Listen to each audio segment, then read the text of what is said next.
Hello and welcome to the Build With Baer Workshop. My name is Pat Bear. I'm here to build a model kit and hang out with you. I'm throwing the Bear Cave, the leg of the site emote in the chat. If you're currently a subscriber, you can reply with those emotes. If you're not a subscriber or you don't want to use the emotes, you can just say hi or other emotes from other streams, whatever you'd like to do, or the emotes that everybody has. Whatever you want to do, that's up to you. But let me know you're here and say hi.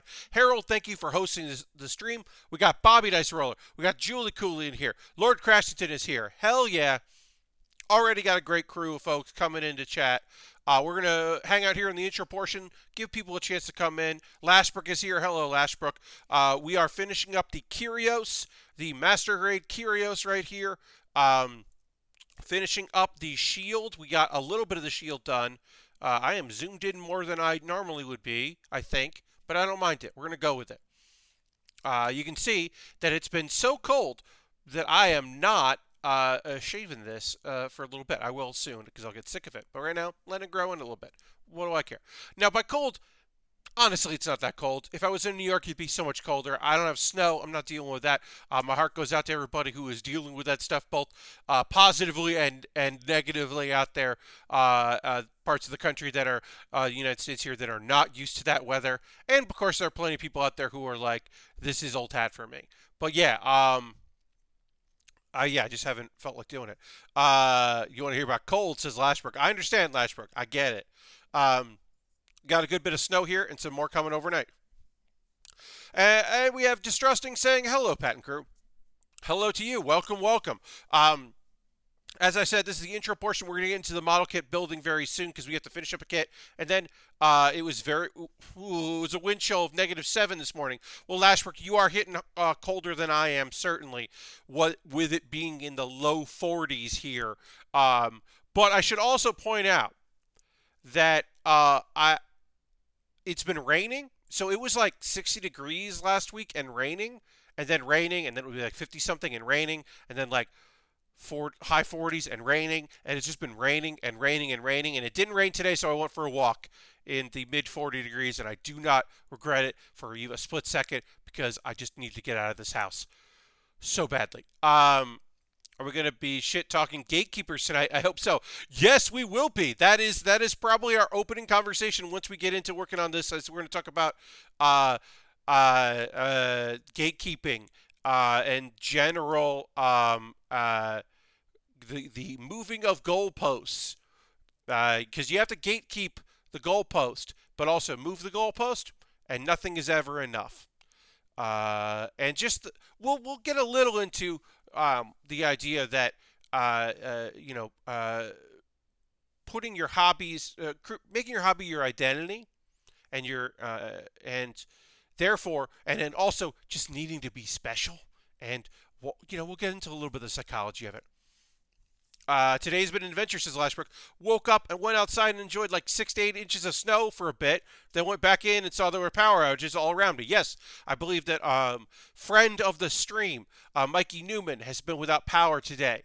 And, of course, my heart goes out to my friend Mikey, hoping that things work out real well, real fast for him.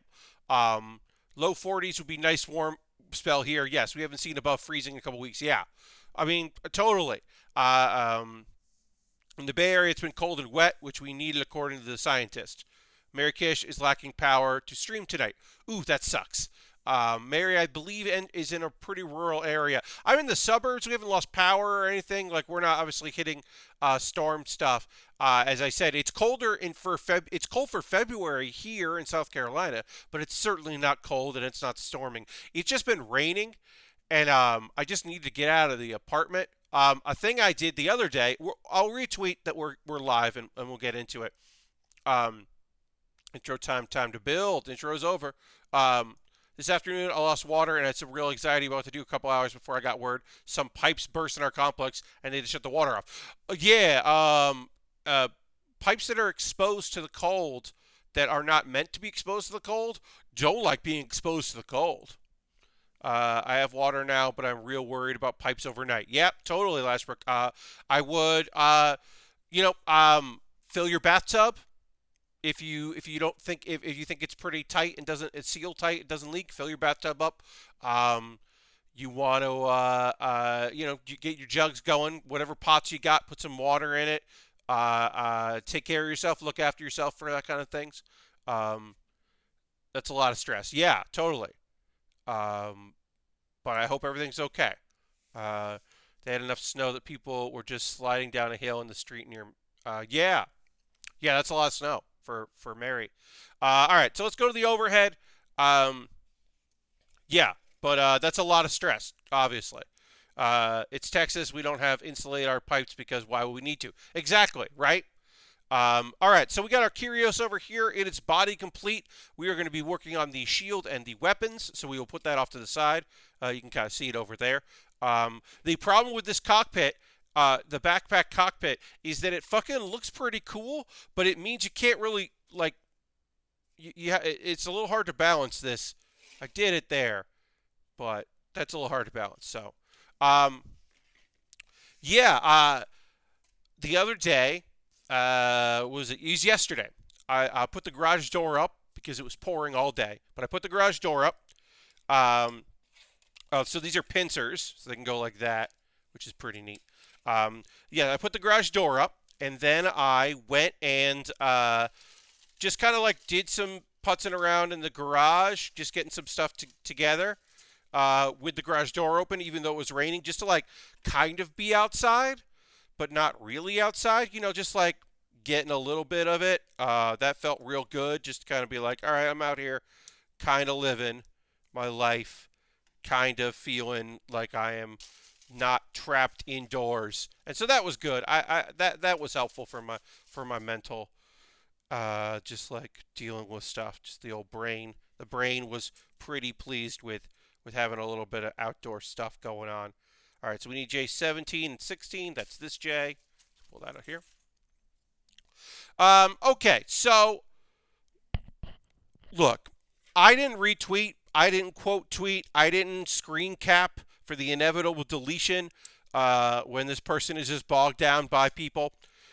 So even when people like deserve to be called out for being ridiculous or gatekeepy or awful, or whatever, I try not to do it unless they are wildly successful and should fucking know, but everyone should know better.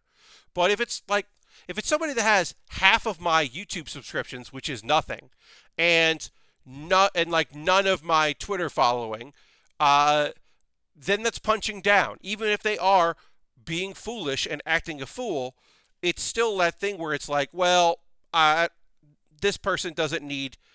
I don't need to be the one to go after this person.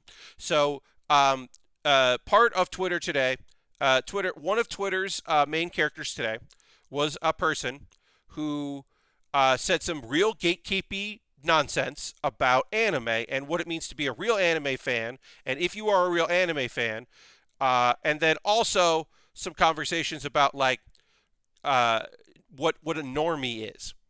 And the basic point was there's a couple things, right? One was a list of shows that like you're basic. Basically, if you like these things, you're not a real anime fan because you just like what's popular in anime. And one, anime is the thing is that this person was wrong in various ways because like one, anime is very mainstream, but also it's fucking not.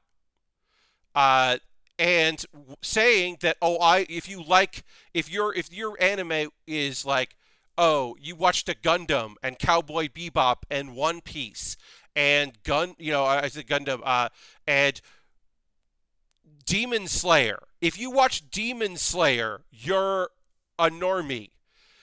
And it was like, what are you like? I know it's popular, but like the amount of people in the United States that have seen Demon Slayer is incredibly low. The amount of people internationally that have seen Demon Slayer is incredibly low. Just because it's popular doesn't mean that it's like a phenomenon. It's not. So it was just like inaccurate and also gatekeeping. And then there was a point made by this person who, I should point this out. Anime is mainstream. People need to shut up about who is casual or not. Exactly. anime is still incredibly mainstream, but is also like anything else. It is a genre. It's a medium. It's not a genre. It's a medium. So there's a lot of different kinds of anime. Uh, I always said like the funny thing is if you said the big three. Now when I say the anime's big three, it's very funny because Japan doesn't agree. Nobody agrees with what the big three is. There's a big three: Dragon Ball and and Bleach and Naruto are the big three. Bleach wasn't super popular in Japan. It's more well known internationally in the United States. It's not part of the big three. There is no big three. One of the most popular anime in the world is Case Closed or Detective Conan. It's one of the most popular ever. But there are plenty of people that would never think of it as an anime. They think of it as a children's cartoon because primarily that's what it is. And it's the other point that this person made was that if you watch anime on Netflix and Crunchyroll, you're a normie. And the Netflix thing, I can maybe, if I was really going to say, because honestly, instead of Crunchyroll, you would say, if you wanted to try to be accurate, you say, if the anime you watch is on Cartoon Network or Adult Swim, if that's how you watch anime is Adult Swim, then you're basic. Is something you could maybe argue and be like, oh yeah, you watch it dubbed, you watch it on there, that's how you. But Crunchyroll, if you watch anime on Crunchyroll, it's like that's basically saying that if you pay a subscription to watch things and you don't illegally download anime, you're not an anime fan, which is unbelievably counterintuitive. It's incredibly like, no, it's like, it's that photo of the guy being like, huh? Like what? What are we talking about here? Oh, it's this thread. Yeah, that guy was not correct. Yeah, it's completely elitist, and it's a thing of like, it comes from this place where gatekeeping comes from. Is this thing of, this is part of my identity, and you're not engaging in my identity on my terms. It is an attempt to control the narrative. And this narrative, as we are going to be using black for all of this. I don't know if it's going to show up too well, but we'll hit it, and I think some of it will pop. But we're going to use black here. They got anime Netflix got to talk shit about gatekeepers. Yeah. But it's the thing where it's just like I don't know what to say about it, because it's like, so in any field, right? Comics. So actual gatekeeping is on social media is different from real world gatekeeping. A different kind. It's the same basic philosophy. When we talk about like comic book gatekeeping, we're not just talking about like saying hurtful things, telling people they can't like a thing, all that. We also are talking about physical, actual gatekeeping, which is making people feel uncomfortable and unwelcome in comic book shops, which is, some of it is people, employees and owners, and some of it is patrons of that place. Because beyond comics feeling like a thing that they have control of and they don't like the narrative of other people enjoying it, or they don't believe it to be true, they think they're fake fans and all that, there is this belief that it is a space that needs to be protected because it is a sanctuary for them, because they have built their identity upon these beliefs, and to say that other people like them is a slap in the face. And so, in the same thing with like GameStop or other hobby shops, right? Some of the most gatekeepy people I've met have been people whose job it is to sell me things, have been the biggest gatekeepers I've ever met in my life. Like, can you fucking imagine? And because it's true and you've seen it and you know it's there. But think about that for a second, that people that own a comic book shop, that would love to sell me 30 or 40 or $50 worth of comic books are going to tell me what I should be into and what I'm wasting my time with. Like, this was a thing that happened to me in the 2000s where I would go in and buy graphic novels of stuff, right? So you're going to buy collections of manga. Those are going to be $10 to $15. Why wouldn't they want to sell me 3 or 4 of those? But then you have somebody who's just like, oh, you don't want to read that. You want to read this thing. And it's just like, no, let me like what I like. Let me buy what I want to buy. You should be encouraging me. You should tell me, hey, oh, you like this? Well, you should also check this thing out. Did you know that the mangaka also made this? You should check this thing out too. Or like, oh, hey, let me know what you thought of that. I haven't read it. Like, oh, that looks cool. What, like, I don't know. Yeah, I don't know anything about that. Or like, where should I start if I'm interested in that? Like, engage with me. I'm buying things from you. You're not a big enough nerd to buy stuff from here. Yeah, it's the gatekeeping by employees was always very strange, and I didn't see a lot of it. I mean, I saw most of it because I was trying to buy things in a store that they didn't have a good idea of. Hey Zeno, thank you so much for hosting. We're working on the shield of this Kyrios, and also talking about gatekeeping because it's a topic of conversation on social media today. So we're gonna get into it a little bit here. Gatekeeping is a behavior rooted in insecurity. Yeah, I totally agree. So, like I said, a lot of it has to do with identity, which is also, true of gaming and fake gamer girls and all this other stuff. Because I know this to be true, it means this is true. But yeah, fake anime fans, all that stuff, right? Like, and the thing that was always interesting to me is about, because yeah, right, like if you're not reading Marvel and DC, you're not a comic book fan. But also, if you don't buy things from like slave labor graphics in Canada, or if you're not reading these obscure zines, right? You're not a real comic book fan. Also, if you read Marvel and not DC, you're not a comic book fan. And if you read DC and not Marvel, you're not a comic book fan.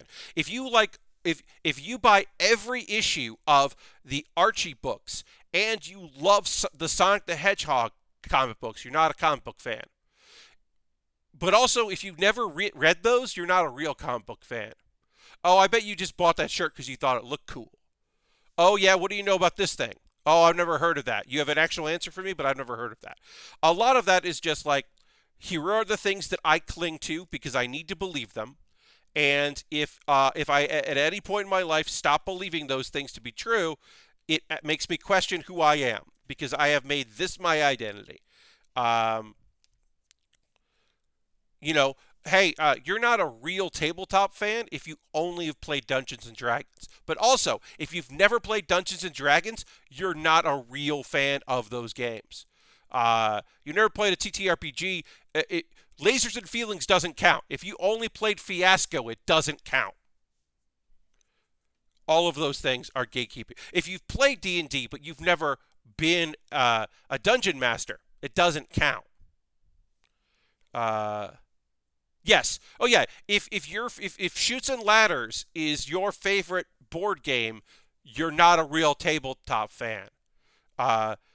If you've only played the mainstream stuff like Ticket to Ride, you're not a fan. Also, if you've never played Ticket to Ride, you're not a fan. The goalposts move and change at the whim of the people who are goaltending, and it's the thing that I said, and I've said this before, and I will say it again, is you should be a champion of your fandom. You should be an ambassador of your fandom. Like, sometimes that goes too far, but if you love a thing, wouldn't you want other people to love it too? Because then you could talk about it with people. One of the reasons I advocate for the anime I'm watching, one of the reasons I talk about the anime that I'm loving, and also why I watch stuff that I'm not super loving, but I'm liking, is so I can talk about them. Because the thing that makes me feel fucking really good inside is when someone says, this is my new favorite show, and it's something I told them about. Or even if it's something where I'm like, I really hated this thing. And you were like, I tried that thing that you don't like, and turns out I like it. Oh, that's awesome. I would be so thrilled if you found a thing to like that I just, because you were like, well, you were talking about this thing and you were really critical of it, but like, I don't know, it kind of sounded interesting, so I gave it a shot. Like, I would love that. That would be fantastic. Same thing with games. Same thing with music. I talk about music occasionally uh, on Twitter, and it's my least engaged with tweets are music tweets. People generally do not care about my opinion when it comes to music, and that's fair, and it's okay. But I'm still going to keep doing it because sometimes I really get into a song, and if one person is just like, holy shit, this is my new favorite song, then like that's an incredible feeling, and I love that. But I want people to like things. I want people to try things. My childhood friend, a good friend, Nick, was like, hey, I'm going to give Haikyuu a shot because you talked about it in your top 10 anime. And, like, that means a lot to me because I trust that man's opinion when it comes to things. And I have tried things because he has been engaged with them and interested in them. So for him to be like, to feel the same way about me feels rad. It feels fantastic. I love that. Yeah, like I had somebody the other day, last night, ask me like, "Hey, so I haven't seen your streams in a while. What do you think of this show? You are the person I ask about these things." And it's just like, I am. Hooray! Like that fucking rules. Like that feels awesome to me. That people would think of me like that. Um, I don't know. It makes me feel like I'm doing something right. Out there if people are interested in what I have to say. And, I don't know, in the same way of like people ask me about model kits that I've built. If they see I'm building a model kit, they ask me what I think of it. And I appreciate that. The concept of being gatekeepy is like so strange to me and so antithetical to my whole fucking vibe and steez that like, I don't know. I don't know where to begin with it. Like, I know why it's happening. Like, I'm aware of it. I'm not blind to the realities of it. But it's also like, what if you just liked things? Like, if you propose to love anime, then fucking, why would other people not also, like, why would you say people aren't into a thing? Like, why? Why would you need to exclude them? Also, side note, this is a small little thing. If you have a One Piece reference in your username, you are basic. You are also basic. Like, hey, I don't know what else to say about that.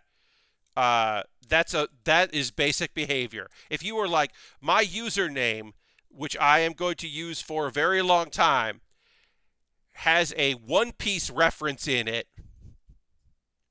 like, you are not mainstream. You are very mainstream, I should say. That is one of the most popular anime of all time. It's had over 1,000 episodes, over 1,000 chapters of the manga, and well over 1,000 episodes. That's some nonsense. But yes, also fuck gatekeepers, as Harold says. Yeah, it's just like, it's just at a certain point, it's like, that behavior has always been like, no, you could just like encourage people, answer questions, be there for them, be helpful. I mean, obviously, I feel that way. I created a panel for PAX that is just me, like, that is literally an hour of myself and friends recommending things. And yes, we kind of play around with the joke of we're mad that you haven't been listening to us when we like have talked about this stuff ad nauseum, and we're like a little annoyed that we're like having to do the work of like, oh, you aren't listening to me about this thing, so we're going to yell about it. Like, yeah, that's the joke of it. And it also does come from a real place because, like I will say that's when I get mad. Oh, I just dropped a piece, so now I have to find it, folks. Hold on. There it is. Found it. When I'm like shouting about a thing, and then people are like, oh, I guess I should try that. And I'm like, I've been yelling about that for a while. Like, that's when I get mad, is when people seem to not remember that I have been talking the praise of something that I think is rad. And they're just like, oh, I guess I'll try that out. I'm like, you better try it out. Isaac is incredible, and it was the best show of the year, and you better check it out, because you will like it, because it is creatively beautiful. A fantastic story. God damn it.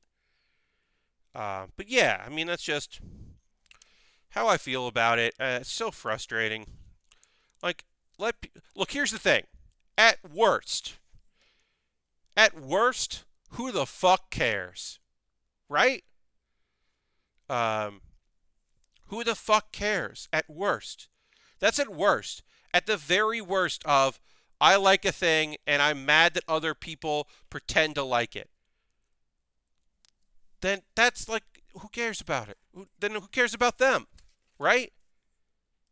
Like, oh, they were spending some of their energy pretending to like a thing that you like. You found them out, that they're not real. Okay.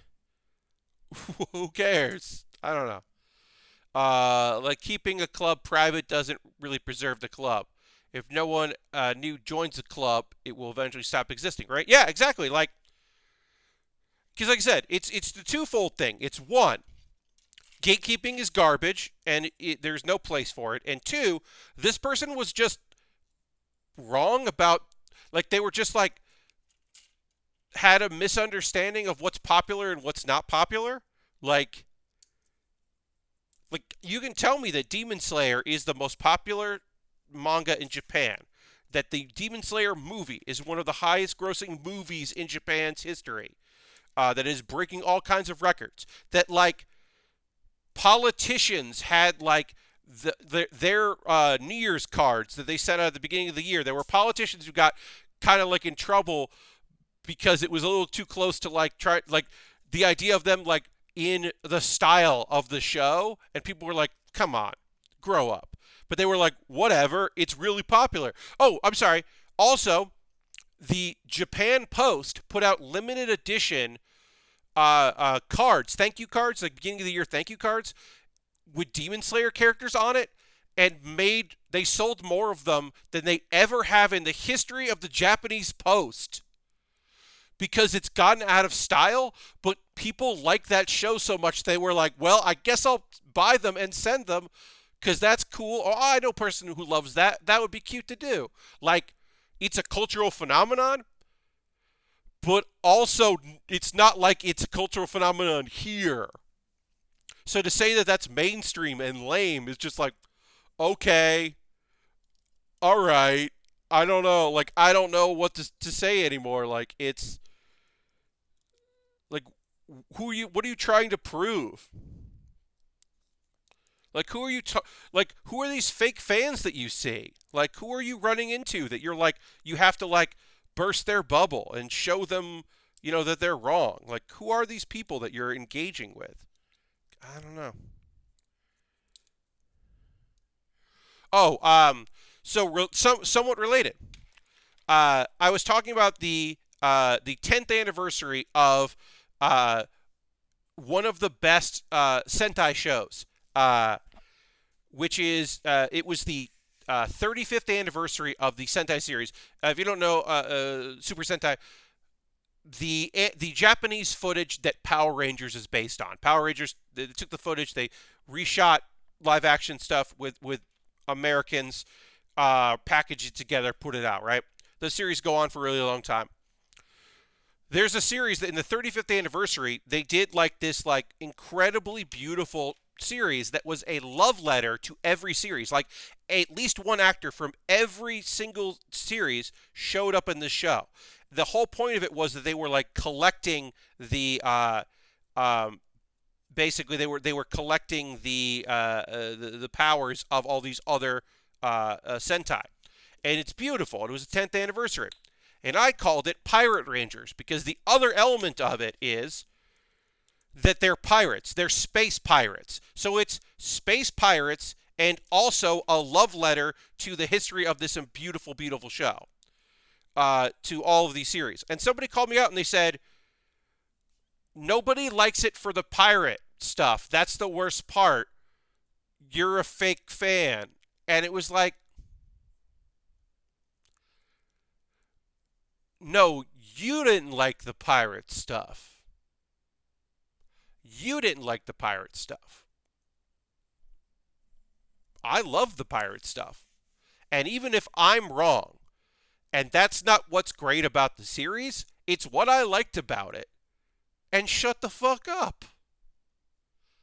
Like, I want to say, like, I can't speak objectively about it, but I can tell you that it being pirate themed and there being a ship that flies through the sky that's a pirate ship is cool as hell. And I don't know what else to tell you. That shit rules. I am being subjective. I'm not being objective. But it's cool as hell. Also, the Silver Ranger was a big fan of Rangers, which was basically like an insert character to be like the audience surrogate, to just be psyched when a Blue Ranger would show up, like the Galaxy Ranger would show up, and he would just be like, oh, it'd be like, that's just cool shit. It's good shit. The Kamen Rider series on the same time, that one was really good too. I mean, I'm not as familiar with Kamen Rider. I know some Kamen Rider stuff. I don't know enough about it. I profess I am not an expert when it comes to Kamen Rider shit. But I do think it's beautiful and cool and weird, and I'm a big fan of the concept. I'm just not as familiar with the actual series. But yeah, I mean, it's just like this weird gatekeepy shit that I just like.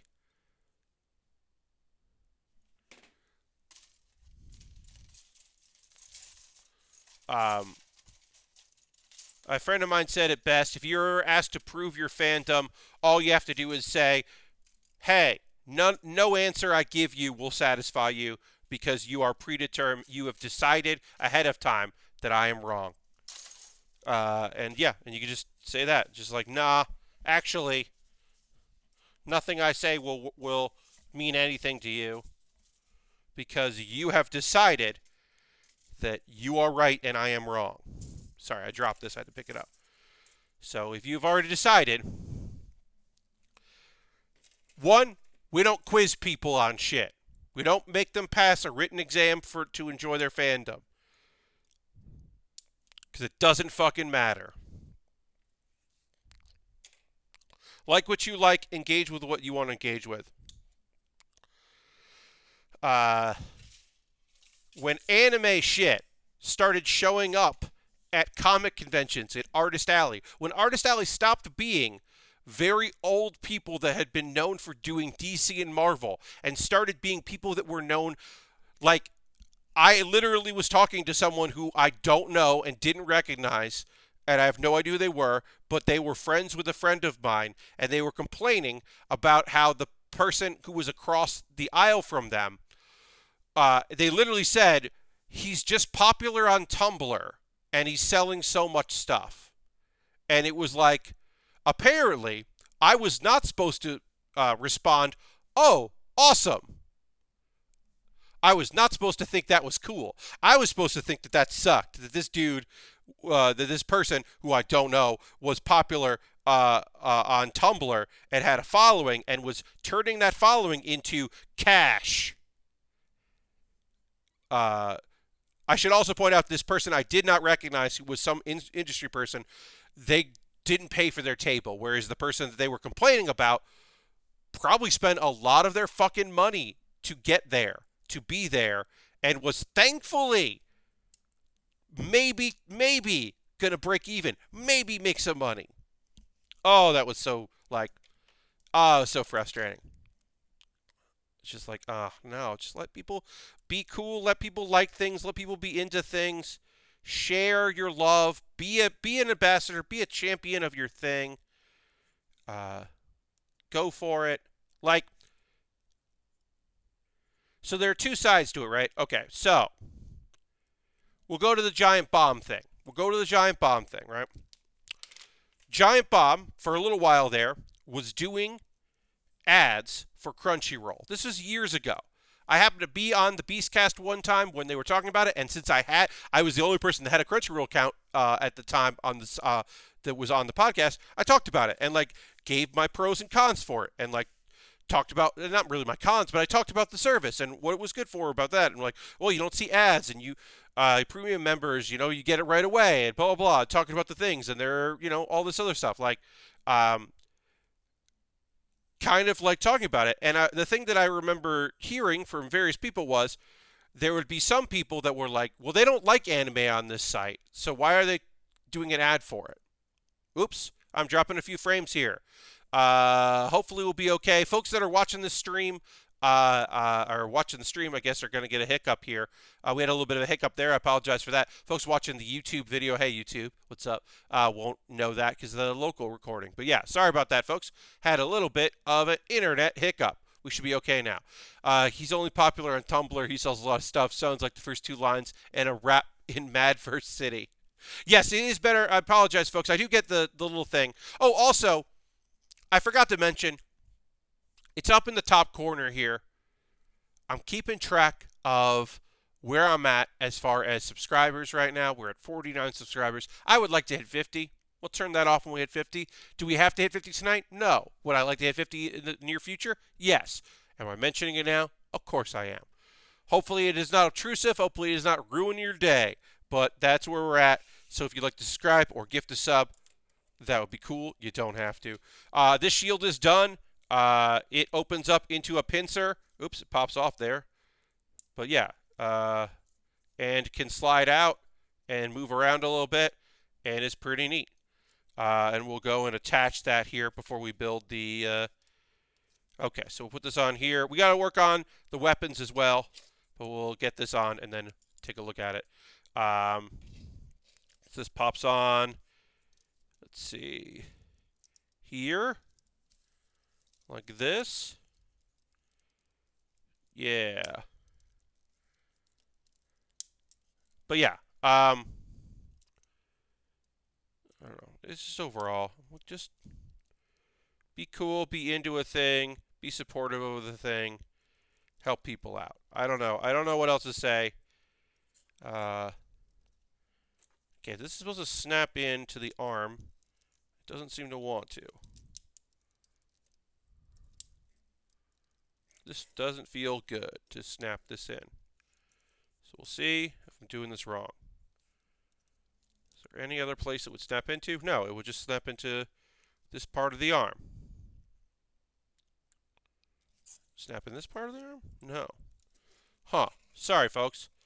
Apologize. I'm going to try to get this to snap in, but it doesn't seem to want to. Anyway, yeah. It's frustrating. I'm not a big fan of it.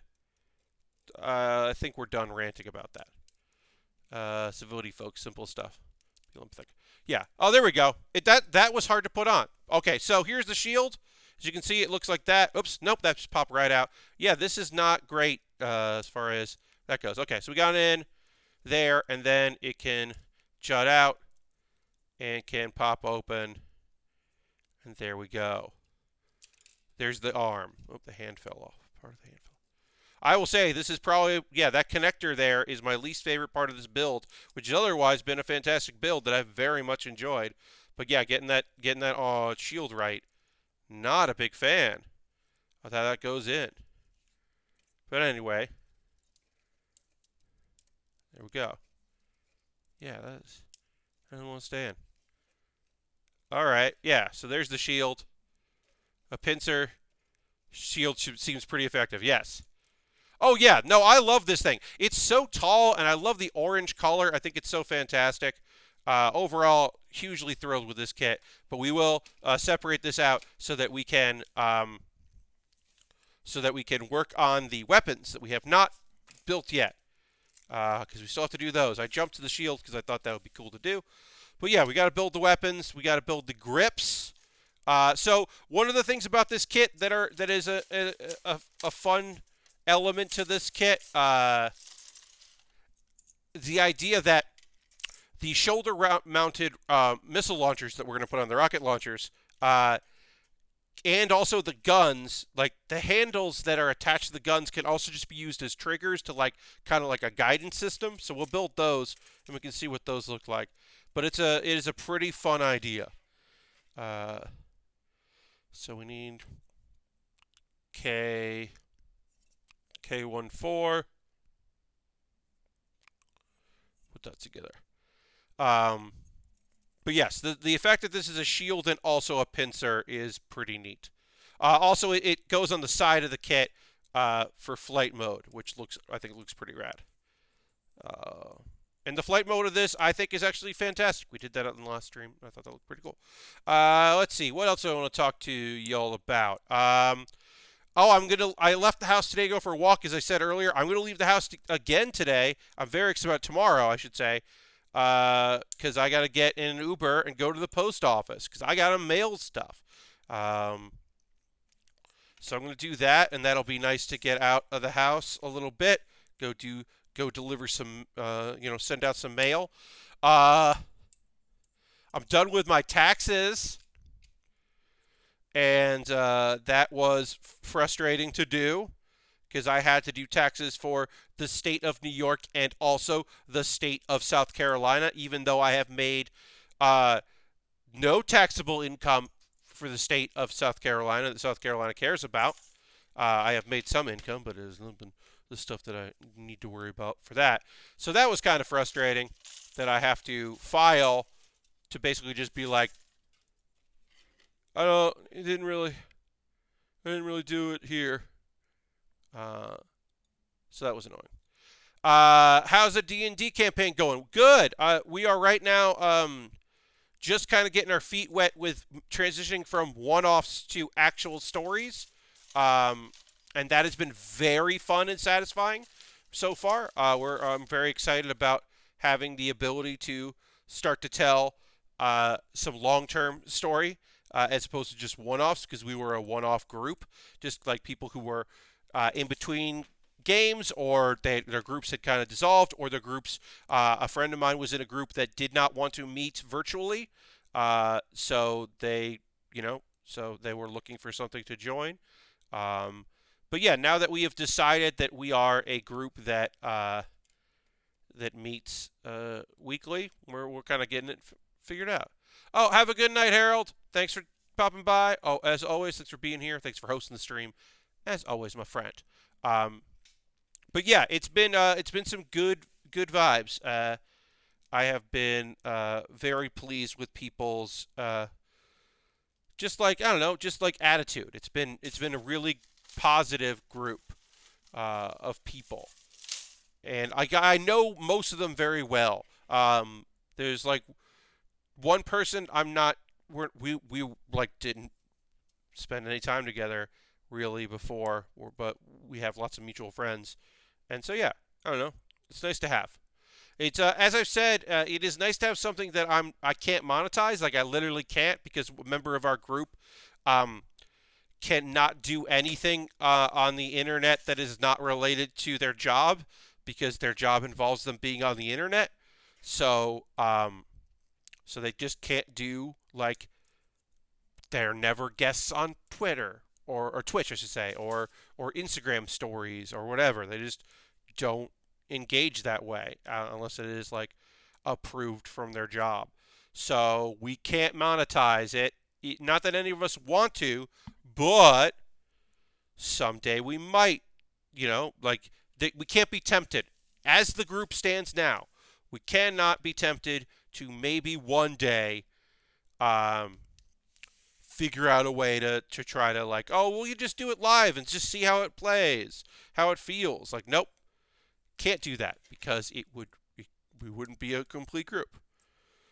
And that is very freeing, considering I am not the only person in the group who does a lot of stuff on the internet, but also I have so few things that are just for me.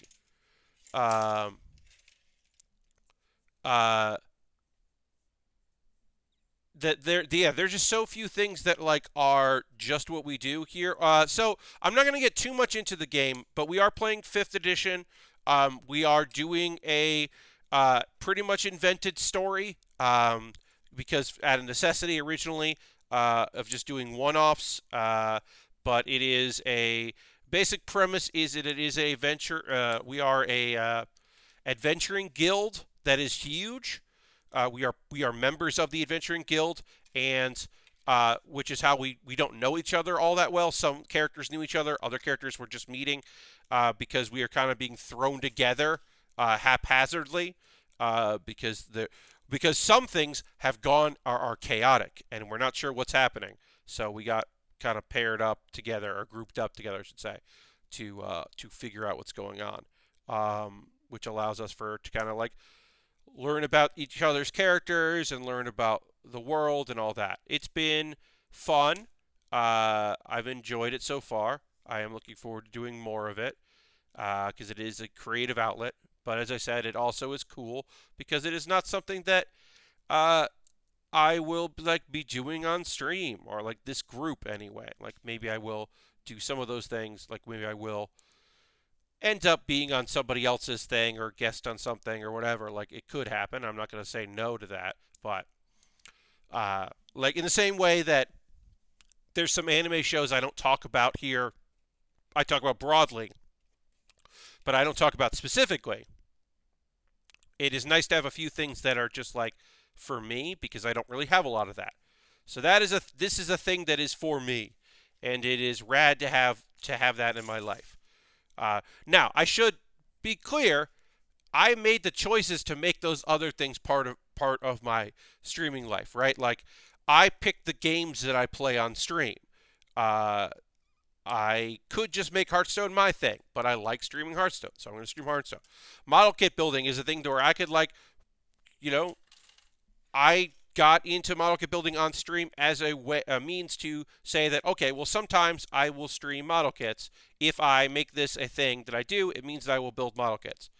It also means that there are almost no times in my life where I just build model kits just for fun on my own time, because it is involved in streaming.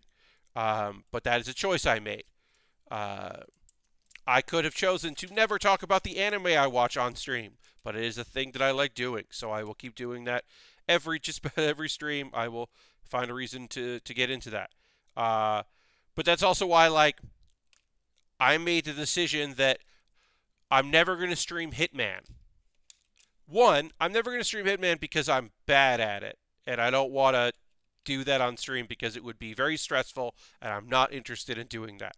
But also, it's so nice to have a video game that I know I'll never stream, because it's just like, nope, this is the game this is my game that I play on my own time, and I just enjoy it and have fun with it, and I'll talk about it like, oh, it's very fun to literally do a pacifist run in the last level of Hitman 3.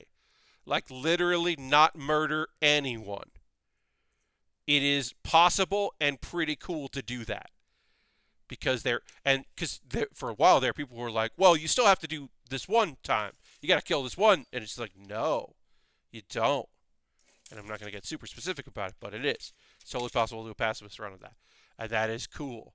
Like, I still have found things I really enjoy about Hitman and feel fine talking about it, but also at no point am I like, oh, I should just go live with this and like play now. It's like, nope, that's for me. That's the thing I do for me. You don't kill a person, spoilers, yeah. I mean, if you played it the level but you haven't played all of the level, it could be a spoiler. But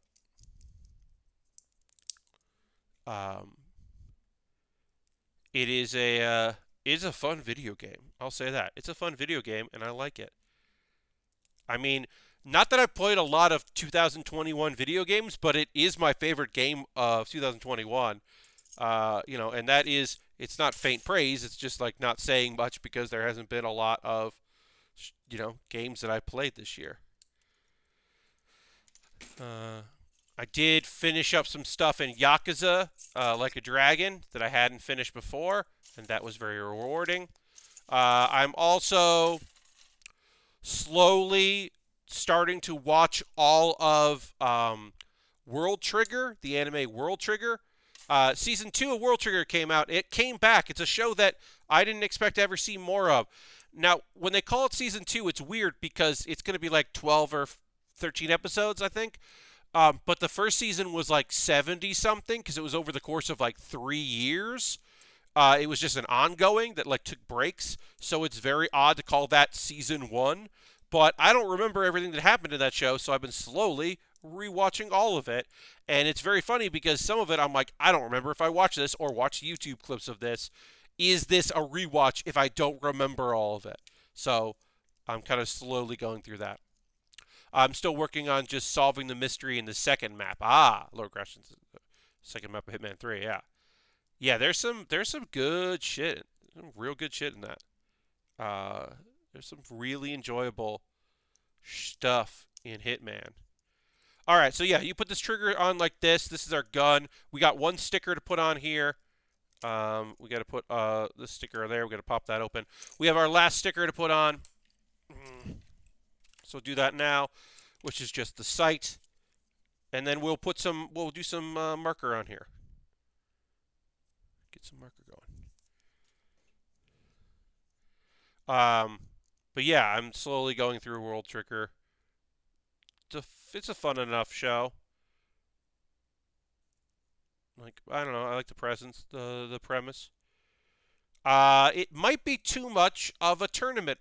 There might be too much focus on the tournament arc, and that is and not enough focus on the world building. At least where I'm at in the series, the tournament, like, it's the problem is that like so much of the show is dependent on ranking up that basically most of the show is a tournament arc, and so I'm like less thrilled about that than I would be. Thunder's rolling in. Whoa. All right, I'm going to check. Hey, folks, live weather update. I'm checking the weather here because literally part of the house just shook a little bit. Thunderstorms. Thunderstorms are at 64% chance of rain and thunderstorms for the next several hours. Okay. I certainly knew that thunderstorms were happening because I literally heard them and felt them. Okay, well there you go, folks. We got thunderstorms in here. It's happening. Love those kinds of storms. Yeah, it was just like, whoa, oh, okay. I didn't know that was coming. I knew rain was coming. I love when Hitman Map has lots of good secrets that you're excited to check out the next time you play. Oh, Lord Crash, it's so fun when they're like, and especially in this game when they're just like, hey, next time you don't have to do this one part. You can do it from here. It's just like, great. Get rid of this story element that I don't need to see over and over again. I don't need to come into the first level from that entrance. Just put me at the elevator. TXK says, Pat, I had a terrible day. Your creating streams are always a delight. Well, thank you so much, TXK. I appreciate that. I'm sorry you had a bad day, a terrible day. Yeah, I hope hanging out helps. Working on a model kit. I'm doing some, some panel lining right now. But yeah, I hope that this does help. I've certainly leaned on streams and YouTube videos when necessary. Lately, I've been going into old stuff, stuff I watched before, and going back and watching things again, just because it's comforting to do that. I have found I get satiated for the fact that I am not going to fast food, and I'm not really doing fast food these days. I did Domino's the other day, but that was the first Domino's I did since July. By watching Keith Eats the Menu. Keith from the Try Guys, Keith Habsburger, eating things like everything on the menu at a place. I don't know. Watching those again brings me comfort. I enjoy those. I like when he eats at a place that I've eaten at, and when he eats at a place I haven't eaten at. I don't know. There's something to really enjoy about it. That has been a thing that I have watched all of those, and it's fun to go back and watch them again. Because I'm just like, you know what? How did he feel about things at Arby's? It's been a while. Let's see it again. What did he think of Australian McDonald's? Let's go watch that again. Let's watch the Whataburger that got lots of Texas mad at Keith. I have mixed feelings about rain. I like the sound, but I have leak issues before, so you've had it before, so always looking around for leaks. I want to sit with a blanket around my shoulders and do whatever, but I'll jump every now and then to do a circuit around the house. Bishop, I totally understand. I had a apartment that where the roof leaked, and it was in the living room, and so we just didn't keep things in the living room because we could not get our landlord to fix the problem. So we just had a room in our house that we never used, and it was very frustrating. So I totally feel you, totally understand. That was a shit apartment. It was awful, but at least it was in a bad neighborhood and very expensive. It was right by the subway. That's why it was expensive, because it was a 1 minute, like you walked out the door and then turned and went down the steps, but also we didn't hear the subway because it was a long corridor, which was great. So that was the best part, was that it was right by the subway. So even if the weather was bad, you were outside very infrequently, or very quickly. You get in there, but also, yeah, the living room leaked and it was awful. TXK says, I had to work the graveyard shift at my hospital last night here in Texas. Walked out to 6+ inches of snow. Got my car stuck. Walked nearly 3 miles total today in the snow. Though I thought I was going to have 4 hungry cats at home. But I'm home now. And everything is back to okay. Yeah, I'm glad you're home. I'm so sorry about your car. And about having to walk in this weather and dealing with all of that. That's awful, and I'm glad you're safe and home, and hopefully, you can get stuff taken care of. You're already working very demanding things and dealing with a whole lot, so to add to that just sucks, and I'm sorry. Uh, but yeah, I don't know what to say other than, yeah, that fucking blows, and I'm glad that you're here with us now. That is rough. All right, so let's hit this here. All right, we've got to do the missile launchers, the hand missile launchers. That's the only thing left we have to build. We will get to that.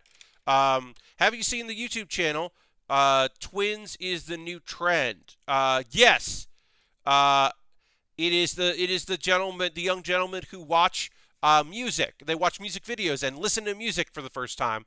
And people give them.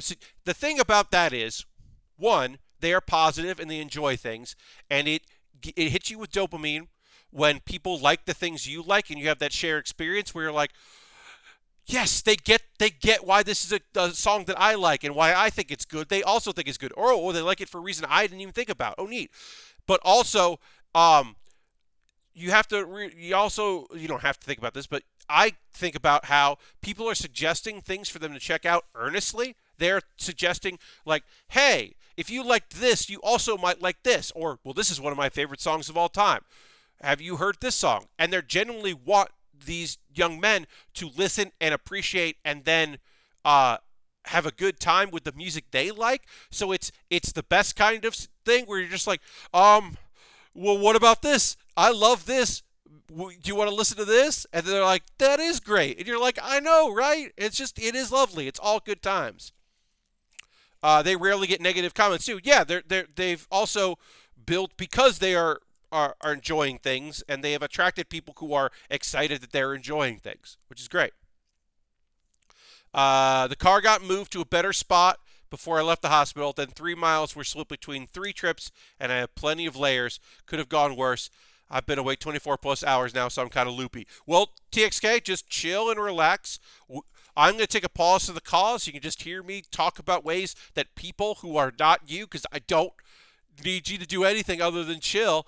I'm going to talk about ways people can support the channel if they're so inclined, and we can all just relax and have a good time. And then I'm going to get back into model kit building, and then I'm going to figure out how nanoblocks work. Like, they're just tiny Legos. Like, they're just tiny Legos. It's fine. They're just very tiny Legos. We're going to build, like, this is the platform. We're going to build an EVA 2 on this platform. It's small. It's going to fit in a box. Like, where's that box? Shit, where'd I put all that? Oh, here it is. It came in this box, and it's going to fit in this box. So it's not going to be super difficult, but it'll be very tiny. So that's going to be fun. Anyway, I'm going to talk about ways you can support the channel. Welcome to the Build With Baer Workshop, folks that are new here, that have just joined us, people that have been here week after week after week, month after month after month. Thank you all so much for being here. This is the Pause for the Cause. It's a break from the action where I talk about ways you can support the channel. We'll get back into building. Don't worry. This takes like 6 minutes, 5 minutes. It's my ad reads. I'm not sponsored by anyone. But I do want to just give people the way to support me, the opportunity to do that. If you're currently a subscriber, you can throw the Bear Cave, the Lego, the Scythe emote in the chat. Let the people know that you have belonged here. You're part of the Bear Cave. Show those emotes. Subscribing is an easy way to support what I do using your Twitch Prime token. If you have Amazon Prime, link with your Twitch. And if you're not supporting me that way, support somebody if you have that. You could also use Cash Money. If you've been gifted a sub, you can convert that into a paid subscription, and they won't charge you until your gift sub is over. Or you could give somebody else a sub. Gifting subs is a great way to support what I do because it brings more people to the community, gives them a chance to not see ads before the stream starts, and have cool emotes and feel like they're a part of a thing. Have VODs for longer. Little things like that. They're not big, but they're a way to support what we do here, and I would really appreciate it. Bobby. Well, Bobby just gifted 5 subs, so I can immediately turn this off because I am now over 50 subs, and I will now welcome the 5 people who have been gifted a sub. So we're gonna hit the applause button there. Let's throw the emotes in. Bobby, thank you so much for that. Ghost Valve and Go Board and Bobby Waffles and TXK and Chihuahua Pugs are all now subscribers. Thank you so much, Bobby, for gifting a sub. And you now have emotes. You now see you won't see ads when the stream goes live and you tune in. And thank you so much for that. And yeah, we are over 50 subs right now, which means that I can turn off the little notification because I don't have to worry about that. But yeah, thank you all. Thank you so much. I'm going to talk about ways you can support the channel. We'll get back to building really soon because we're so close to being done with this kit. This Master Grade, because it's just a big friend, has taken a while to build. Okay, so another way to support what I do is Patreon. I have a Patreon, patreon.com/PatBear. If you're watching this later on YouTube, what's up, YouTube? You can find all this in the comment section, or the notes section, I should say, of the show description of this video later when you're watching on YouTube. Patreon, $1 tier, $3, $5, $10. So less than the normal subscription, more than a normal subscription, and you get rewards like a monthly video, or tomorrow I'm going to send a message out to all my patrons before I send it on Twitter with my new schedule for the month. Reminding them about the bonus stream I'm doing on Wednesday and the second bonus stream I'm doing on Friday. Because I'm doing bonus streams this week. I always do a Wednesday bonus stream, but doing another one. Patreon will find out what my menu is going to be for my cooking stream on the 24th. There are advantages to joining the Patreon. You don't have to, but you can. Let's see. So I got my Patreon. That's a good way to support what I do. Direct donations. Everything I make through Patreon, through Twitch, through direct donations goes to buying model kits and equipment. If you don't want to become a subscriber and help me out that way, or join my Patreon, but once you want to just throw me some money, it'll go into a fund. I take money out of the fund and buy model kits because I got to keep buying model kits because once I'm done with it, I'm done with it.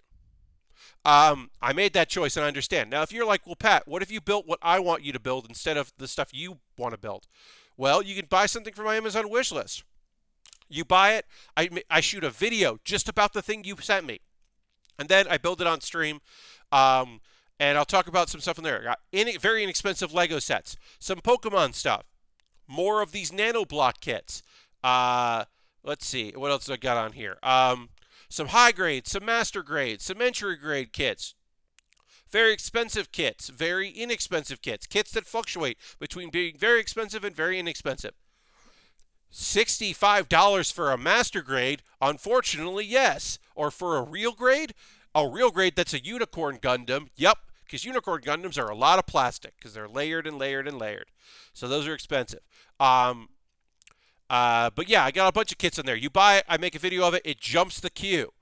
The alternative to that is if you bought me a gift card to USA Gundam Store, what I buy at USA Gundam Store would jump the queue as well because you helped pay for that directly. You go to USA Gundam Store, you go to the gift card section, you buy something, you send me a DM on Twitter with that code because it comes to you in your email. No physical gift cards to worry about. We'll get back to building really soon, folks. A way to support me that is free, that does not cost money, is my Discord. Join my Discord. It's a lot of nice people posting videos and stuff they're working on, or, sorry, photos. I post links to videos that I made, but people post photos of stuff they're working on. Like, Mr. Bob one time posted a video in there. Most of the time, people just post photos of things they're working on. Oops, messed that up. There's the Discord thing. There's the command. But yeah, I got Discord. You can join that. Let's see. A couple of videos for you to watch, please, if you'd like.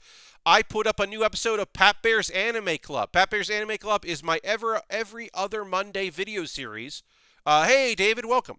I'm doing some ad reads here, things I would like people to check out. We'll get back to building model kit stuff in just a moment. If you're just joining us, folks, we are just going to quickly, I'm going to link to a few things. New episode of Pat Bear's Anime Club. I answer the question, where do I start with Gundam? And where do I start with Gunpla? Because I get asked that a lot. So now I have a video I can send people to where I answer the question, like, and I approach where to start with Gundam from a few things. I answer what a lot of people say, what some people say, what I say, and I also talk about the show I started with, which is probably not the place to start, but also some people ask that. And then I say a tip on, do you own any real grade unicorn kit? David, I actually was just talking about that. That's on my wish list. I don't. I tend to not build real grades on stream because they are very tiny and have lots of tiny intricate pieces and are a little not as fun as other model kits, in my opinion. Real grades aren't as fun to put together under the pressure of being on a live stream. I like the Banshees and the Unicorns, but they are a lot of work because they are just so many layers. All right, and then another video I want people to check out, and we will get back to building in a moment, is called Baer With Me. Baer With Me is my weekly reaction video series where I just react to a video that generally people recommend I watch, and I do a cold reaction to it and then post the results on YouTube. So let's bear with me. All right, we are going to get into building in just a moment here. I'm going to get ready to talk about some anime and to get back to building this Kyrios and finishing the missile launchers, which is the last part of the Kyrios that I have to build, and talking about a couple anime show that I watched in the past couple days. So we'll get into that in just a second. And then I'm going to remember to switch my overhead so that we can see what I'm doing with the Kyrios. And then we'll turn that off because we hit our goal. All right. So, Vlad Love. 6 episodes of Vlad Love came out on Saturday, this past Saturday. And I didn't realize that 6 episodes were going to just launch. It is an original net animation, ONA, in Japan. I believe it is streaming on Amazon Prime in Japan, but here it is on Crunchyroll. As I said, 6 episodes are out. I believe of 12, it is what's his name? Shit. It's the director of Ghost in the Shell. And a bunch of other critically acclaimed wonderful things, like co-directing a comedy. While Googling to make sure that I had YouTube channel's name correct, I saw that SNL did a skit during their Weekend Update bit on those two, and they've made it. I don't know, Lord Washington. Those pieces are tiny. Yes. Yeah, I mean, tiny pieces are just tough. Lord Crescent, I do not know who you're referencing about that because I did not see the bit. Okay, yes. Thank you, Lashbrook. Oshi, yes. Mamoru Oshi, yes. Lord Crescent, you're talking about the twins. Okay, yeah, that makes sense.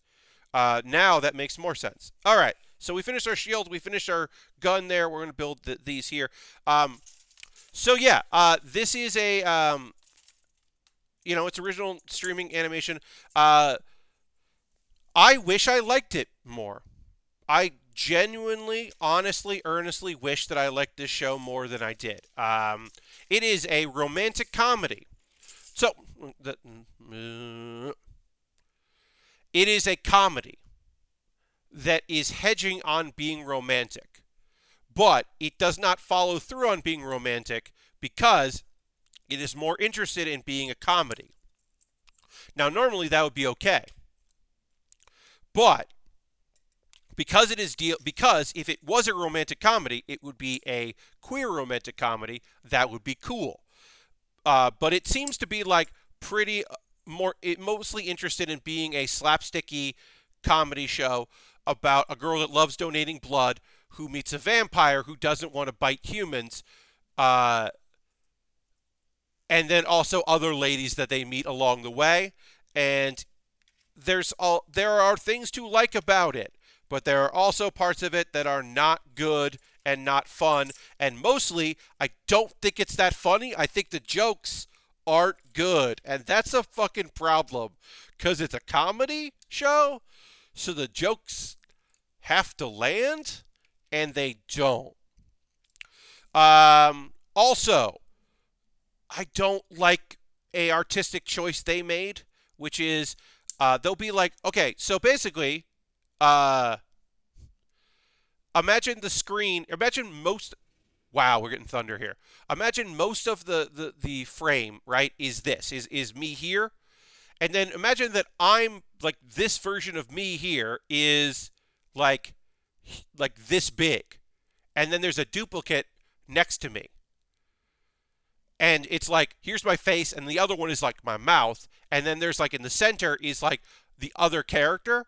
And they do that a lot. And I can't tell if it's artistic or if it's using a lot of still images or like backgrounds with narration, if it's a cost-cutting measure or if it's a stylistic choice. I can't tell, which is bad. I should be able to tell if it's a stylized choice or if it's them trying to do something fucking cool.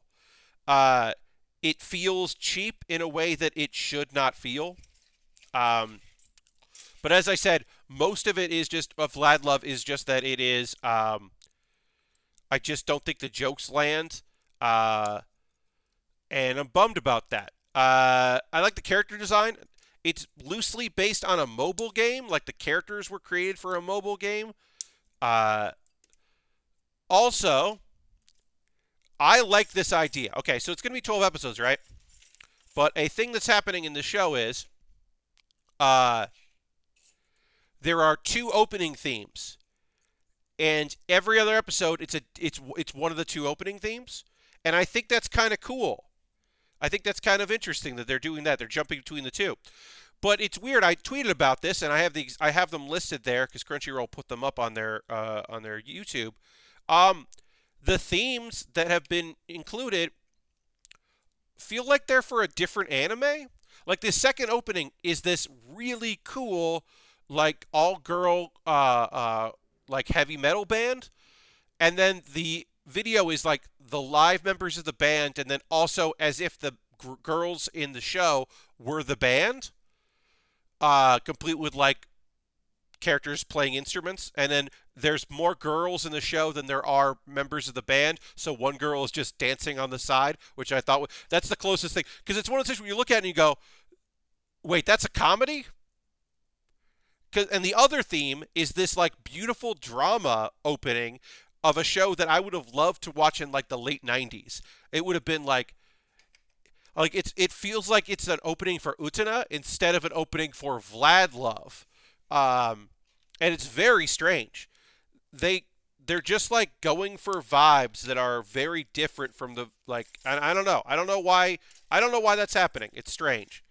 So overall, I would say that Vlad Love is a very cool premise, and I wish I liked it better than I do. I only watched 2 episodes. I do not know if I'm going to watch a third. I might. We'll see. Also, it's weird to say it's weird to think about if this show is queer baiting or not, because it's all female characters and there's definitely a attraction between one of the 2 of the characters, but I can't. But like, I don't think this is a Yuri show. I don't think this is a queer romantic comedy show. I think the idea that they're both girls is one of the jokes. It's not a major joke, and it's not a mean joke, but it is a joke, and I don't like it. And yeah, it's just another joke that I don't like in the show. So hopefully, maybe it gets better. I don't know. Um, but yeah, it definitely kind of feels like queer baiting, and I don't have time for that in my life. So that's Vlad Love. I wish I could be more positive about it. Uh, all right, our least interesting episode of, and I'll be negative. I gotta be negative. Jobless Reincarnation. We had our least interesting episode. There was a little bit of world building, which I can appreciate and enjoyed, but most of this episode was not good and a bummer. Somebody asked me, like, hey, you don't seem to like this show. Why are you watching it? Which is a fair question because I don't really like the show, and I am watching it. So it's a valid question.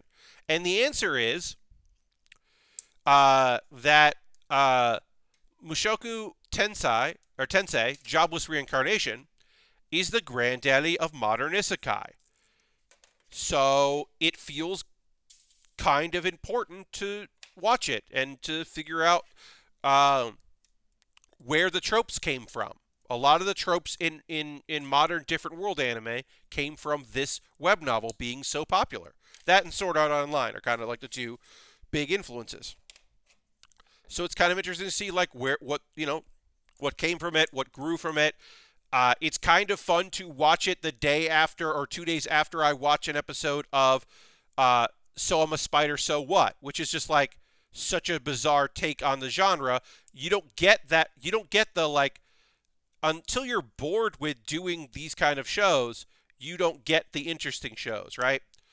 Like you don't get by the grace of the gods, the anime, the isekai where it's just like a kid and reincarnated, and everything kind of just goes well, and it's mostly like a slice of life that happens to be an isekai.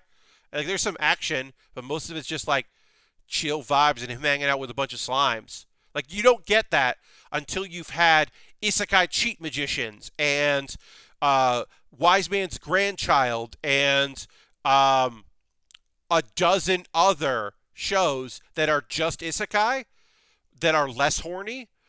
Because then you also get like Demon Lord Retry, which is way hornier, or How Not to Summon the Demon Lord, which is way hornier. But like, yeah, you don't get all of those, and then you don't get. Didn't I say to make my abilities average in the next life? Kimono Michi, all these shows for good or bad, you don't get those.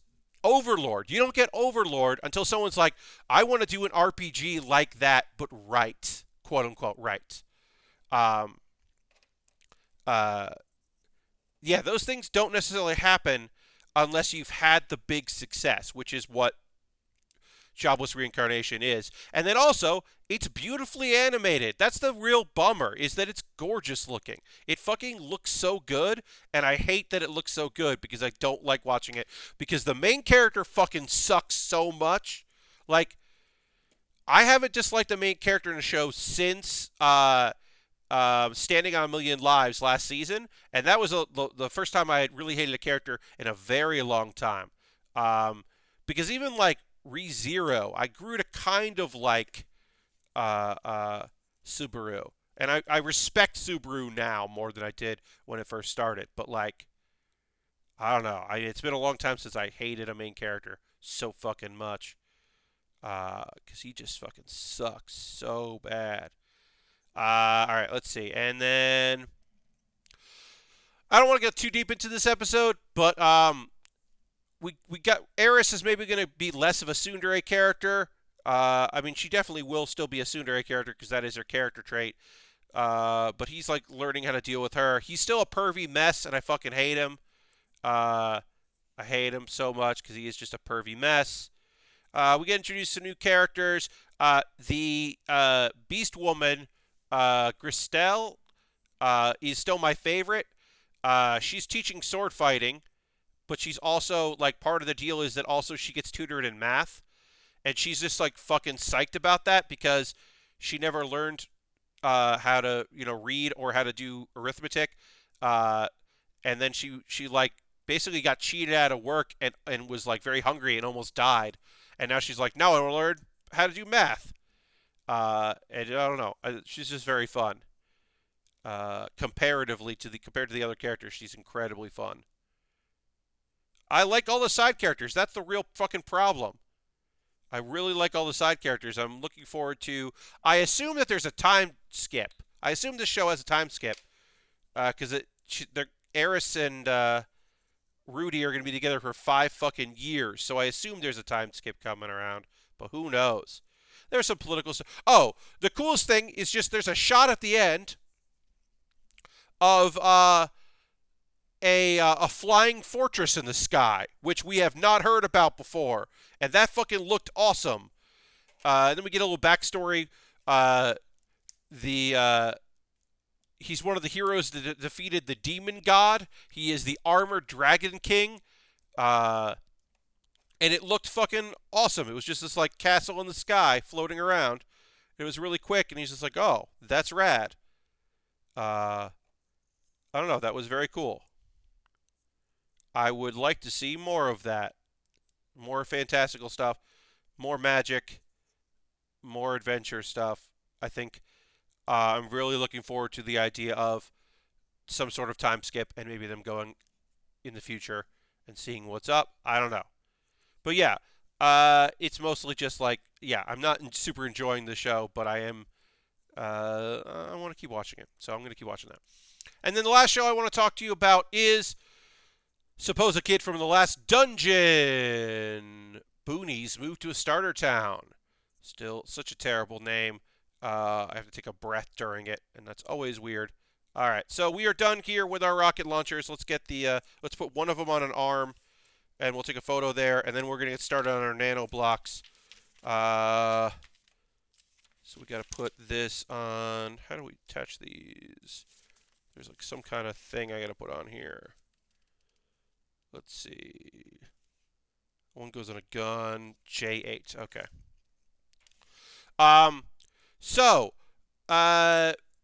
Suppose a Kid from the Last Dungeon Boonies. They're moving really fast through this. Basically, kind of starting a new little chapter in the show. There was nothing in this episode about the old man from last week who was talking about wanting to kill the chief, the village chief. Nothing about that dude. Nothing about the girl that is that might be being set up to be a tragic queer villain. Nothing about her. Yeah, it was a little like, okay, what are we doing in this episode? We're just going to hang out here. All right, we'll hang out here. Basically, Lloyd got a job during break, and he is going to be working at a, what do you call it? What is it? He's working at like a hotel or an inn. And it's like, okay, that's fine. He's going to work at a hotel and an inn. There's some shenanigans happening there. We met a new character. Her name is Kikyo. She is in the opening credits. So I was like, oh, that character's going to show up. That's cool because she has not shown up yet. So now she is there. And there's some shenanigans with her where she is working undercover. There's a lot of like undercover and a lot of like miscommunication in this episode. We meet Lord Therianin, who is Alan, the annoying guy's dad. So he's there. There are some mysterious tree ants that are showing up, and so people have been knocked unconscious, and people are unsure who's causing it, and there's a lot of, back and forth and a lot of blame happening about who could have caused these things, and vice versa. Basically, all our main characters show up. Alan is supposed to be there at this castle to go on a marriage interview. Turns out the person that he's on a marriage interview with is Selene, who doesn't want that because she's, of course, obsessed with Lloyd. She is yandere for Lloyd, and various other things. Also, Rio is there. At the very beginning of the episode, it was hinted that Philo and Mina are going to be around. Like, basically, all the characters. The only character that hasn't shown up so far is Mari. she is not there. But every other character is basically there by the end of the episode. A lot happened and nothing happened. I kind of like the character. What's his name? Wrote it down. Koba. Koba is the owner because he's ex-military, and so they think he might be the cause of this evilness. They also think it might be Selen's dad. Like, there's a lot of characters that might be doing some bad shit, but I don't think any of them are. I think it's just everything's going to work out just fine. All right. Because it's probably secretly a character we have not been introduced to. Or if it's not, if it's a character we've been introduced to in this show, it is not their fault because something else is happening that is causing them to do it. Because this show does not like to blame people for being evil. It's usually like a demon lord did it, or some mysterious old man did it that we haven't met before. It is rarely a character's fault. All right, so here is our completed kit. The Kyrios is a fantastic kit. This is a tall, big friend with a big, cool weapons that I really like, and it is a very fun kit to put together. It has an excellent transformation, which I'm not going to do tonight, but I did previously. So you can see my last stream or check my Twitter media photos for that. I'm going to take a photo of it right now, and then we're going to move on to our next thing. But yeah, the premise of Supposed Kid is so good. I might read the manga because I think the premise is so strong. It's such a good idea for a show. But I know that the anime has just been flying through all the chapters, so I would like to have an opportunity to check it out. So I might end up reading the manga because I really like the premise. It's just the actual show I haven't been super into. All right. So we don't need any of these tools, so I'm going to put these up here. I'm going to get our things in. We are working on Nanoblocks. Nanoblocks just kind of announced a partnership. They are now working with for distribution with Bluefin. So they're working with Bandai in the U.S. So some of these kits have lived on the internet. You can be able to import them, and you can find them on major stores. And now they're going to start showing up in other places and be theoretically cheaper, or at the very least, they will be shipping out of the United States through through Bandai. So distribution and not just through importing. So they might go down in price that way or become more available. They have Pokemon license. They have some other anime stuff. I have a few things on my Amazon wish list that I saw, and I ended up picking this up myself because I really wanted to build something. And also, I've never done anything from Evangelion on a stream before. So I was like, well, if I'm going to do something from Evangelion, it should be this. This feels like a cool way to get started. So we're doing the EVA 2. Now, first off, I want to say, obviously, these are very tiny. Like, this is tiny. Yeah, Bluefin has been pushing these real hard on their Twitter. Yes, because they're just getting the licenses to work on them. This is very small. A thing that is cool about this, as I started to say, is this is the box it came in, right? So this is the box. You basically hope you don't drop anything. Indeed, I hope so too.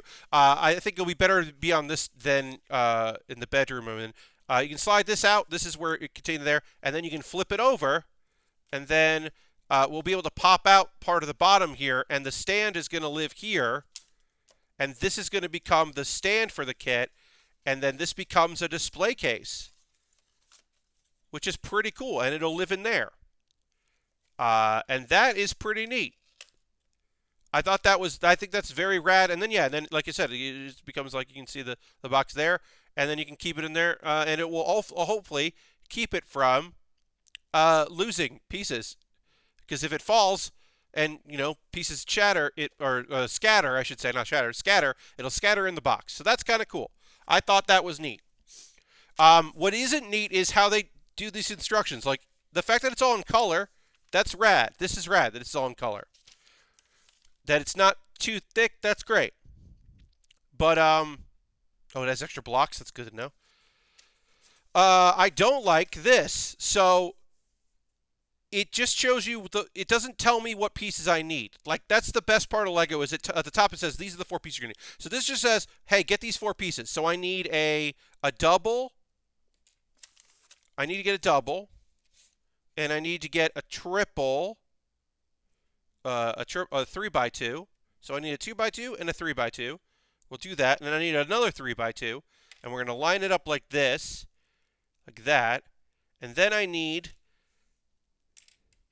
this one here, the T. So we'll get the T square, and the T goes here. Great. Now the next step. They say, assembled blocks shown in faded color. So by that they mean, you see here, there's going to be a couple pieces here that are light pink in this photo, right? A couple of those pieces are light pink. The light pink are pieces that we just put down here. And then I have to put stuff on top. And then they kind of luckily say, like, oh, it's actually this piece here. I'm definitely going to fuck this up and have to take this apart. I really feel it in my bones that I am going to mess this up because this does not seem to be intuitive as much as I would like. All right, so it's not those. It's not any of these. It is...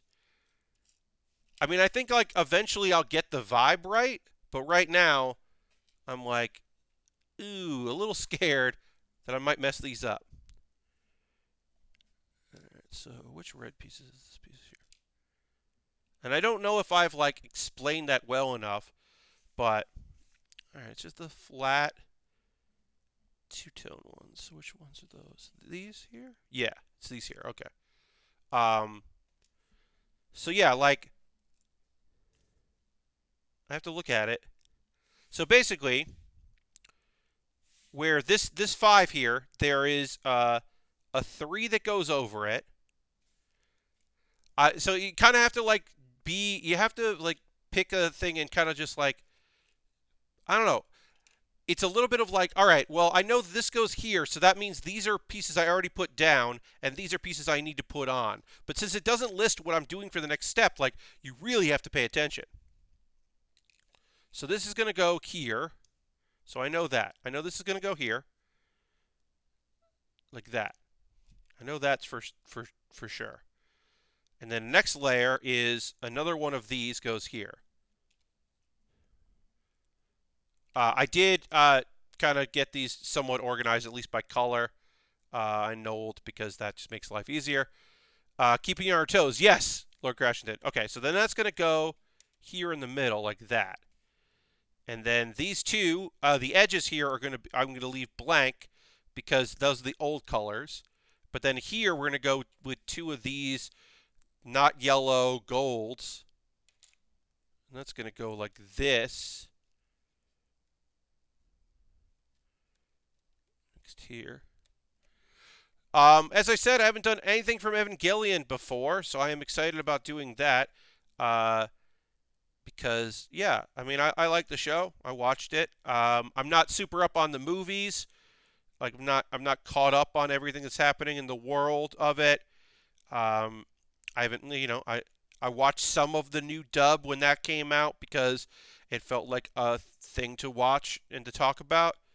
But I wasn't, like, rushing to get out there to watch it. All right, we need a 4x. So we'll put, no, those are 3. So we need single 4. Single 4. Oh, those are single 3s? Nope, that's a single 4, right? That looks like that. Do I have those? Single 2s? Single 4? Nope. All right, what am I missing here? Here they are. Single 4s. Got it. Okay, so this is going to go like this. And then that also goes here. But that doesn't seem right because... No, okay. Oh, okay, so this is going to go like this. To line up like that. Okay, got it. And then there's 2 more of these. Yeah, this is going to be a lot of me like looking at this and going like, what'd I fuck up here? How'd I fuck this up? I try to figure it out. So that's great. As mentioned by Lord Cratchington, keeping me on my toes, indeed. But that's kind of the point of doing this is like, I haven't built a nanoblock before, so I am interested in working on something I haven't done before, and hopefully getting, you know, I like the idea that if someone asked me, like, hey, have you built any of these Nanoblock Pokemon? I could be like, well, I haven't built a Pokemon, but I did build the EVA. Here's what I liked and what I didn't like about it. And if I make a couple of these, I will make a YouTube video about them. And kind of get the word out. Oh, also, yes, Shax, we're building a Nanoblocks EVA 02. Nanoblocks are these little things. They're tiny little things. These are tiny little not Legos. And we are building the EVA 2 out of this not Lego. Okay, so this is all going to go on top. We're going to, I think, like, starting in the middle and then working our way out is the way to go with this. So that's kind of what we're going to do. So we'll do one of those and then a 4-prong and then a 3-prong. Yeah, I think going through the middle and out is how I'm going to tackle this. I think that'll help. Kiri looks kind of weird, but okay. Yeah. We just finished up the Kyrios. We could put that here. We literally just finished that like half an hour ago, and started working on our next kit. But yes, you're right. If this was the Kyrios, it would look weird. Okay, so this is gonna go like this. Bobby says, do those actually improve upon Lego or feel better or anything? So, I haven't worked on this long enough to really judge it. I will say the idea that they're tiny is bad for me. I don't like that these are tiny because I have big paws. I got big meat hooks, so I don't like that they're tiny. So I'll say right off the bat, I'm not loving this tininess, but I don't really know yet. The idea that this was like $12 is pretty cool, even if it is very tiny. And the fact that it could theoretically go down in price now that it has U.S. distribution and some promotion behind them. So it theoretically, I can't tell you for sure, but theoretically it could come down in some price. Also, it's going to be probably have, like Pokemon, everybody does Pokemon, but like Lego's not going to do Evangelion, right? So that's pretty cool. That theoretically they will do, that they are interested in doing partnerships with brands that Lego wouldn't, because Lego is just family friendly. So the idea that maybe they'll pick up some stuff from your favorite thing is pretty cool. But yeah, right now it's too soon for me to say.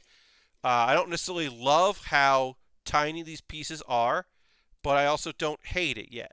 We'll see. Okay, now we need the 2-prong. We need 2x2s. I do like that it's going to live in its box that we bought it in, that the box becomes the display case. I think that's pretty cool. I could see having a lot of these, getting the other, either the other EVA kits or other kits, and hopefully all the boxes are the same size. If they're not, that would suck. But at least if all the EVA kits are the same box size, like then you can just like display them that way. That's kind of cool. I don't hate that. But yeah, I haven't decided how I feel about this yet. We'll see. Oh, one thing I did want to quickly say, because I didn't say this about when I was talking about my YouTube channel, youtube.com/PatBear. I'm just going to say it because I think it's helpful. If you like a video that you watch of my channel, hit the like button. If you want to put a comment in, put a comment in. Obviously, comments, sometimes you got to think about a thing that you want to put in there. You got to think about what you want to say. That's not, sometimes you don't have an opinion on a thing, or you don't have any big thoughts. But a like takes no time and literally helps me out so much. Since I moved my VODs to another channel and I'm not uploading 6 hours of model kit building a week, I have seen a increase in people watching what I do, which is great. But I also would love to see like more people commenting and hitting like. I'm very close to a payout on YouTube, which would be rad. It would be nice to get my second ever payout from them. Because they only pay out if you have made $100 at least in AdSense. They don't pay out before $100, which is fine, except that getting to that $100 takes a while if you're not doing super well on YouTube. So I would like to get that next payout. That money I'll buy model kits with. So it will hopefully be cool to hit that. So yeah. Let's see. But yeah, I did put up a new episode of Pat Bear's Anime Club today talking about Gundam and what I recommend. And then I'll have some other stuff up. Talking about streams, my next stream is this Wednesday. I'm playing Jackbox Party Pack 7 with chat. The rules of that are of doing Jackbox. The big rules are okay. So it's this step. So a 2-prong, a 3-prong, a 3 black. As again, I'm trying to go through the middle here, and then I'll build out. If you want to play, you have to be logged in on Jackbox.tv. You have to be logged in with your Twitch, which will allow me to see your username. That is how we try to keep people out who would otherwise be garbage people. But also, there is you don't have to go to Jackbox TV if you want to be an audience member. You can do it through however you're watching Twitch, because there's an extension now that'll allow you to be an audience member, which is fucking cool. So we'll have that. And that'll be on Wednesday, playing Jackbox Party Pack 7. I noticed the other day that I've hit the hours watched needed to get back into YouTube Partner Program, but have half the subs needed. So weird. Yeah. Yeah, it is. It does feel often very arbitrary how that works. For a little while there, it looked like they were going to take away my ability to do that, and then they were going to take me out of the partner program, and then they didn't. They just never took me out of it. So I'm still in the partner program, and I'm like, okay, let me run ads. Thanks. All right, not these tall ones, the short ones. Is Lego much of a thing in Japan, or do people lean more towards mobile kits? So, I actually don't know how Lego does in Japan. I know that mobile suits and model kits are popular there. Garage kits, are still popular there. People doing resin molds and of stuff that either doesn't have kits or hasn't had kits in a long time. I know that's still popular, but yeah, I don't know how Lego does there. I am not super aware of the of how it does there. It's a good question, but yeah, I don't know. Let's see. I just had these, so where did they go? And as we build, I'll have less of these, and it'll be easier to find the pieces I need, because I will have less of them to worry about. There we go. All right. But yeah. Check out my YouTube videos. I don't know. Oh, yeah, so I'm doing Jackbox on Wednesday, and then on Friday, so Thursday, normal build stream. We're going to continue with this kit. We're going to pick up where we left off here tonight, and we'll do that on Thursday. We're going to be working on this. I think we'll finish it. Yeah, thank you, Bobby. And then on Friday, I'm doing something different. It is the Anime Awards. The Anime Awards kick off at 8 p.m. Eastern Time. So at 7:30 p.m. Eastern Time, I will be streaming at right here, and I will be co-streaming and watching, doing a watch along of the Anime Awards. I'm gonna say watch along, because saying co-stream, they haven't officially announced it. They are almost always fine with it, but they haven't officially announced co-streaming, so I'm just going to say watch along. So if you want to watch the Anime Awards with me on Friday at 8 p.m. Eastern, I'll be starting at 7:30 this week, and yeah, just an extra bonus stream. One more bonus than ever before. Oops, these are wrong. I thought these were 4 across. They're not 4 across. They are wedges. They are these pieces here. They do show me that. I looked at it wrong, and they did go out of their way to be like, no, it's these pieces, friend, which is great. So we'll get 4 of these out. But yeah, so that's so this week Regular bonus stream on Wednesday, playing Jackbox Party Pack 7.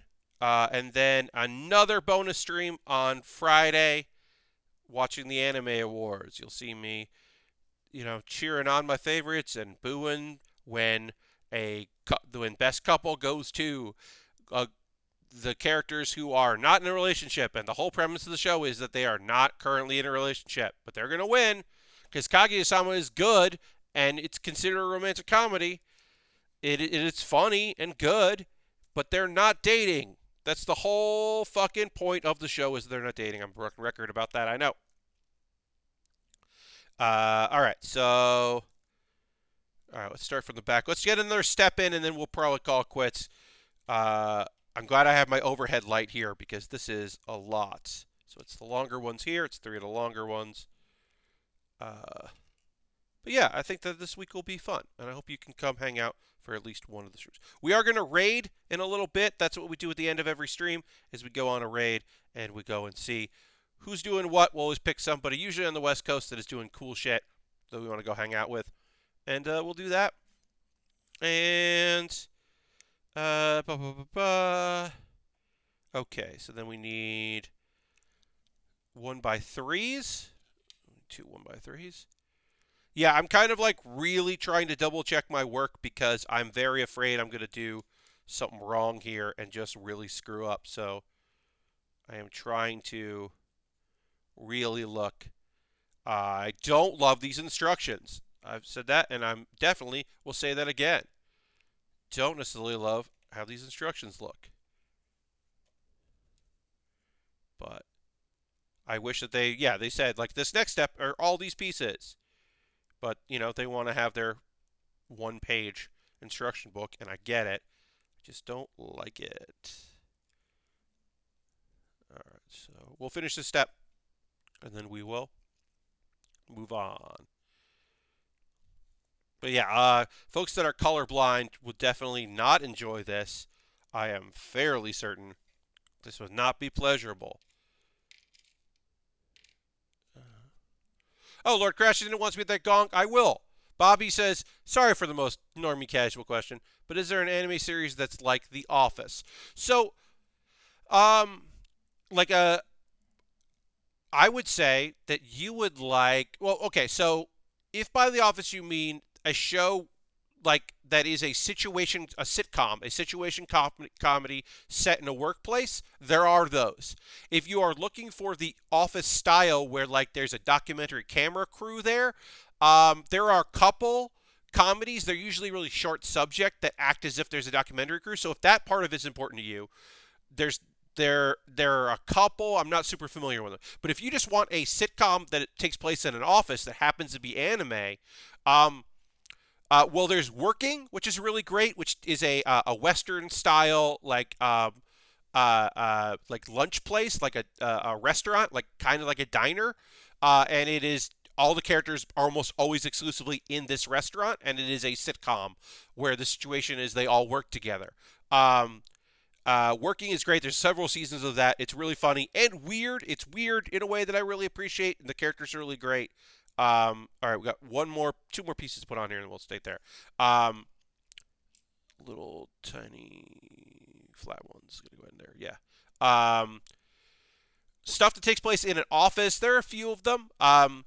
There is a lovely little slice of life series that takes place in an office called New Game, with an exclamation point. It is about a video game studio. A small video game design studio, and the characters that work there. Workplace sitcom with ongoing storylines that may be sometimes emotional. Yeah, I would say New Game would be a fun place to start. It's a little slice of lifey, but it is a situation comedy about an office.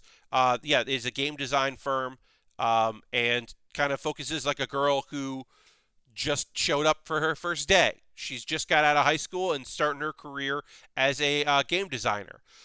New Game and the sequel, New Game, 2 exclamation points, is great. It's very funny and silly and almost and cool, and also has like you learn more about the characters, you learn more about game design. That is a fantastic office thing. There is a weird sitcom this season called Heaven's Design Team, which is about a bunch of like it's like a design firm, but they're a design firm created by God to create animals, because he got tired of working on the heavens and the earth, and he's like, oh, I just don't want to do the animal. I'm going to outsource the animal creation. So it's the sitcom setup of like an office environment. You know, oh, this client is so weird. They just say things like an animal that can't swim well. So it's very weird. It does sound like God, right? But also like, yeah, it's like they work with a guy. They're like, this says specific things, has feedback, is giving us like things, is giving us like whatever. Like we're so happy. So it's got like both of the worlds. It's also somewhat educational. It's kind of fun. All right, so we're gonna stop there. I'm gonna actually literally mark this up because I don't care. I got a pen over here. Great. We finished this step here, so we're gonna start here now. I'm gonna put this here. So this is where we're starting. I can't really write out like that, but we're going to start with 6 so that I remember on Thursday that we're starting with 6. I'll take a photo of that after the stream is done. But, all right, so now we're going to go and we are going to go raid another stream. So feel free to come along this raid. I'm going to go figure out who that's going to be. Oh, yes, I am going to hit the gong. Lashbrook says a Gretzko. Yes, a Gretzko is an actual sitcom. There's some other stuff that happens that is not sitcom-y in it. I mean, but it is an office-based sitcom. You're not wrong. That is a good call. I'm going to hit the gong because we did have the gong come in. There's your gong. Gong comes in. Gong was hit. Now I'm going to find something for us to go raid. So let's go find, let's see, who's playing what, who's doing things. All right, we're going to go hang out with Jordan. Jordan is streaming some Final Fantasy. Which Final Fantasy is he playing? He's playing 14 online. So let's go hang out. Let's go hang out with Jordan, aka Ray FK. Who is a cool, fun dude with a good community, which is important. So feel free to come along on this raid. Check out some, I don't know, let's go. Did they go to the moon yet? I don't think they went to the moon yet. I think that's coming up, right? I don't think they've gone to the moon. But we're going to go hang out with Jordan. That'll be fun. So feel free to come along on this raid. Jordan rules, and his community, as I said, is pretty cool. Pretty damn cool. My next stream is Wednesday, 9 p.m. Eastern. We're playing Jackbox with you, the community. So come hang out. Party Pack 7. A lot of Quiplash 3. So feel free to come and hang out on Wednesday for that. Thursday, working on this EVA thing. Kyrios is done. Thanks for being here. I hope you have a great evening. Let's go on this raid. Goodbye, everybody. Goodbye, goodbye, goodbye, goodbye, goodbye, goodbye.